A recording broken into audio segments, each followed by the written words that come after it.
ran the same route every morning. 5:30 in the morning, out the front door, left on Cedar, right on Morrison, through the park, back along the main residential stretch and home. For miles. About 40 minutes. I had been running that route for 2.5 years. I knew every crack in the sidewalk. I knew which house had the sprinkler that kicked on at 5:45 and would catch me on the Morrison stretch if I was not paying attention. I knew which dog barked when I passed the yellow house on the corner, and which one had stopped barking after the family got a second dog, and the first one apparently calmed down. I knew that route the way you know something you have done over 700 times. On a Tuesday in October, I set out at 5:32. Cool, just starting to get dark in the mornings, the specific quality of an early fall morning that makes running feel like exactly the right decision. I was on the Morrison stretch, about 1.5 miles in, when I noticed the car, parked on the street, facing the direction I was running. Nothing unusual about a parked car, but the engine was running, and someone was in the driver's seat. I ran past it. At the 2-mile mark, I glanced back the way I always did, a habit from years of running alone, a half-second check of what was behind me. The car was moving, not fast, slowly, the pace of a car keeping pace with a runner. I changed my speed and increased slightly. The car adjusted. I was not yet in the stage of action. I was in the stage of noticing without reacting. The stage I have come to understand is the most important one to move through quickly. I turned right off Morrison and onto a street that was not part of my route. A residential street with lights on inside the houses, the ordinary occupied presence of a neighborhood at 5:40 in the morning. The car turned. I was on my phone before I reached the end of the block, calling my husband. I told him I was one street off Morrison, and that a car with its engine running had been parked on the street, and had now turned to follow me twice after I changed direction. He asked exactly where I was. I gave him the cross streets. He said to go to the fire station on Oak, for blocks north, and that he was getting in the car. I ran to Oak Street. The fire station was visible, bay doors lit, a truck inside, the warm institutional presence of an always-open building at 5:40 in the morning. I ran directly to the bay. A firefighter was inside doing equipment checks. He looked up. I told him I had been followed on my morning run and had lost the car 2 blocks back, and asked if I could wait. He said to get inside and that he would make a call. I was inside that fire station when my husband arrived 4 minutes later. Denver PD took my report. The firefighter had seen the car when it had slowed at the intersection of Oak and noted a partial plate and a description. The detective who followed up told me the partial plate connected to a vehicle that had been reported in connection with a similar incident in a neighboring suburb 3 weeks earlier. A woman running alone in the early morning followed on her route. She had not reported it formally. She had told her husband, who had told her it was probably someone who was lost. She had believed him.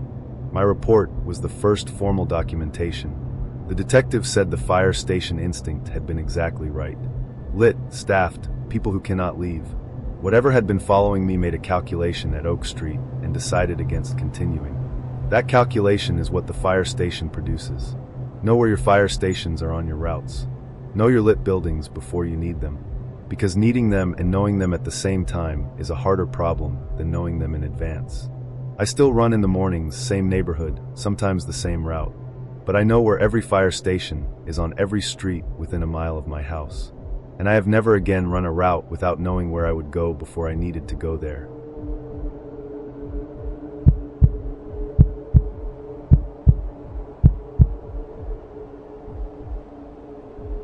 I had lived in the same apartment for 3 years. 8th floor of a mid-rise in Seattle that had the specific quality of a building where you knew faces without knowing people. Elevator nods, lobby acknowledgements, the comfortable anonymity of proximity without real intimacy. The apartment next to mine, 8B, had turned over twice in the 3 years I had been there. In September, a new tenant moved in. A man alone. He introduced himself in the elevator, told me his name was Mark, that he had just moved from out of state and was starting a new job. Fine, normal, the introduction you expect from someone new in a building. Over the following 2 weeks, I saw him occasionally in the elevator, at the mailboxes, passing in the corridor. He always said hello, and always seemed friendly. On a Saturday in October, I noticed my doormat had moved. I know this sounds like a small thing, but I am someone who is specific about my doormat. It was a particular mat I had placed at a particular angle, slightly diagonal, a personal preference I had maintained for 3 years. It was straight, perpendicular to the door, not angled the way I had left it. I straightened it. The following Saturday, it was straight again. I documented it. I took a photograph of how I had placed it and a photograph of how I had found it. Dated and specific. I did not confront my neighbor. I did not say anything. I watched. Over the following 3 weeks, I noticed 3 more things. A package confirmed by the sender's tracking as left at my door that was not there when I came home, and that appeared at my door the following morning. A sound through the shared wall at specific hours, deliberate proximity, movement close to the wall at times that corresponded to my predictable activity at home. And on a Tuesday evening, coming out of my apartment, Mark at his door at the exact moment I opened mine, as though he had been waiting for the sound of my lock.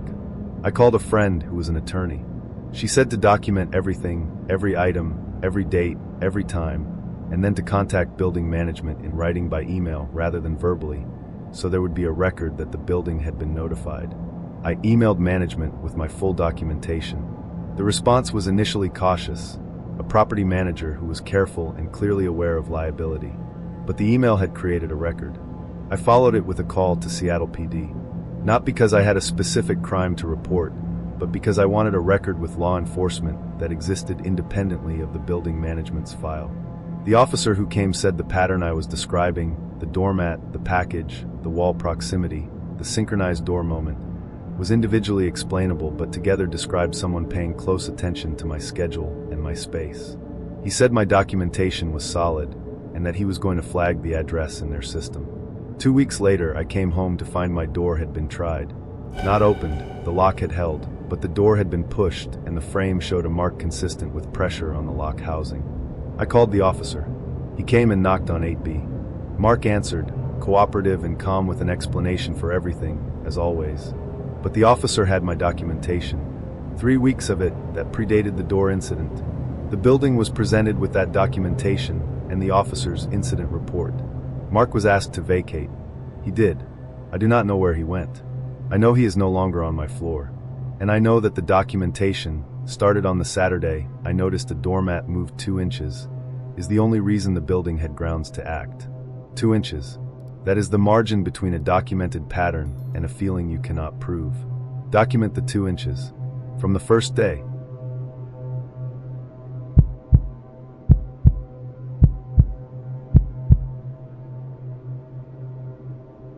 I moved to a small town in Kentucky at 31. Not from there but to there, by choice.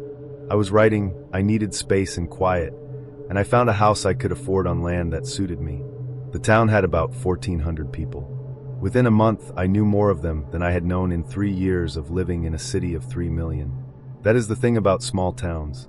They absorb you. There was a man I will call Dale, one of the first people to introduce himself. Mid-50s, lifelong resident, he knew everyone and everything the way certain people in small towns become the connective tissue of the community. He was helpful in a way that felt genuine. Recommendations for a plumber, knowledge of which roads flooded in March, an offer to help clear the brush line at the back of my property that I appreciated and accepted. For the first 2 months, Dale was just part of what it meant to arrive in a small town. Then things shifted. He began appearing at my property unannounced. I told him I prefer to call ahead. He said in a town like this people did not stand on that kind of thing. I said I was asking him to. He appeared again without calling. I started noticing his truck on the county road that ran past my property at times that had no practical explanation. 7 in the morning when I went to the mailbox. 8 in the evening when I turned off my porch light. The truck parked down the road, idling. I did not go to the local sheriff immediately. I had already done some asking around the way you do when you are new somewhere and trying to understand the landscape, and I had learned that Dale's family had been in that county for 4 generations. The sheriff had gone to school with Dale's youngest brother. I went outside that web. I contacted the Kentucky State Police.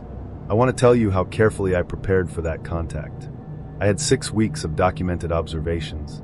Dates, times, specific incidents, photographs of the truck parked on the county road with timestamps, the request I had made and the continuation after the request. Written, dated, and specific. I sent the documentation to the state police post covering my county. A trooper came to my property and reviewed it. He said it was thorough and exactly what they needed to work with. He acknowledged the local relationship complexity I had mentioned and said that was precisely why state authority existed. because it was independent of local relationships. He said I had been right to come to them. A formal no-contact order was issued within 2 weeks. Dale complied. I do not know what he had been intending. I know that 6 weeks of documented observations started the week I first noticed the truck, gave the state police something to act on that a verbal description of a feeling never would have. Documentation is the thing that makes a pattern visible to someone who is not there to witness it. Start it early, keep it specific, and know which authority sits above the local one. Every county has a state police post. Use it when the county is the problem.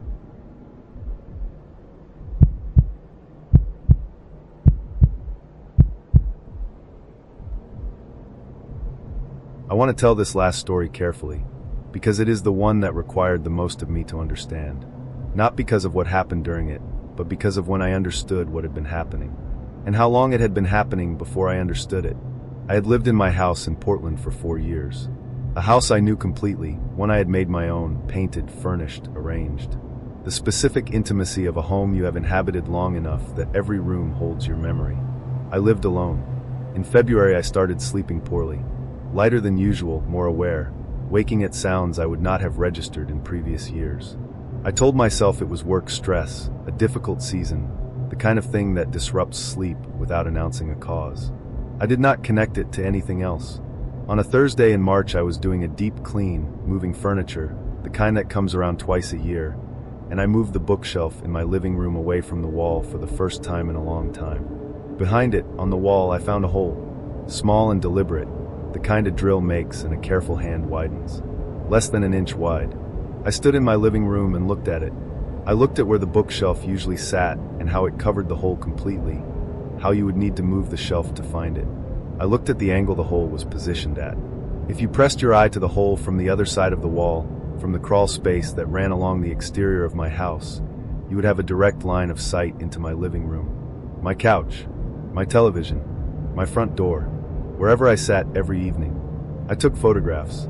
I called 911. I did not touch the hole, and I did not go to the crawl space. I sat in my car in the driveway and waited for officers. 2 came. They inspected the hole and accessed the crawl space from the exterior access panel on the side of the house. In the crawl space along the section running beside my living room wall, they found evidence of repeated access. Compressed earth, marks on the foundation wall, a small battery-powered lantern that was not mine. Someone had been in my crawl space more than once, using a lantern, lying there, looking through the hole they had made, into my living room, while I sat on my couch, watching television, thinking I was alone. The detective who handled the follow-up investigation said that what the officers found, combined with the evidence of repeated access, suggested this had been occurring for a significant period of time. The investigation worked to determine how long and who. I will not detail the outcome, because it involves a legal matter that was still in process when this account was submitted. What I want to tell you, what the detective said to me that I want you to hear, came at the end of our first full interview. I had described the sleep changes in February. She stopped me. She said that February was when I started sleeping differently, lighter and more aware, waking at sounds. I said yes. She said that was not work stress. She said that was my nervous system registering something my conscious mind had not yet identified. The body knows first. It always knows first. The lighter sleep was the alarm. The bookshelf was the evidence, but the alarm came first. It came in February, and it was real. The alarm came in February, before the evidence, before the hole, before I had anything I could point to. My body registered something wrong 2 months before my mind had proof of it, and I spent 2 months explaining it away. Trust the alarm that does not have words yet. Trust the sleep that changes. Trust the feeling in your chest that says something is different even when everything looks the same.